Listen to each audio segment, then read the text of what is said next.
One of many issues that we folks with ADHD have is that with the working memory. The working memory is sort of like a temporary storage system that you're sort of keeping active thoughts and information in whilst you're doing a task. Now, people might have various other things going on in their mind too. And I remember once reading this book, I think it was a Terry Pratchett book that was talking about how many things people can keep in their memory, like active memory, thinking about them at once.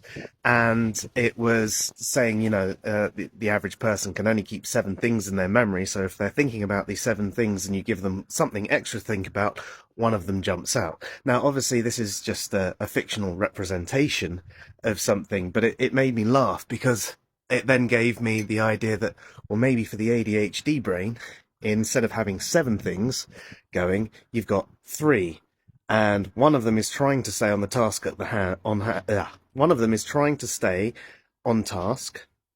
Another is playing some sort of earworm in your head over and over and over and over, and another one is thinking about your passion. And so you've got your sort of working memory fully taken up already, so it's that much harder to maintain it. Now, obviously, this isn't an accurate representation. I don't want to say that. It's just sometimes it makes it easier to put things like this in an almost cartoon form to try and describe it to someone else.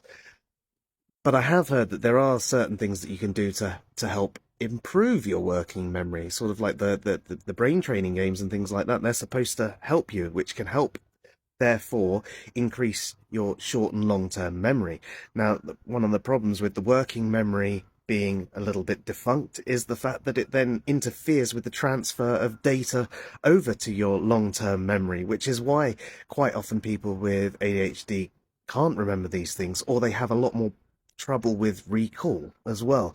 You can find some people with ADHD cannot remember anything about their childhood, or sometimes even stuff that happened earlier in the day.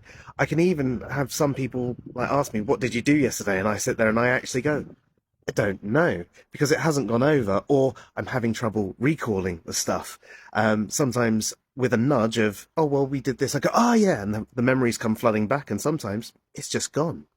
So it's a very, very interesting thing. But what about you? Do you have any problems with your working memory? What have you done that helps it? I'm intrigued to find out more.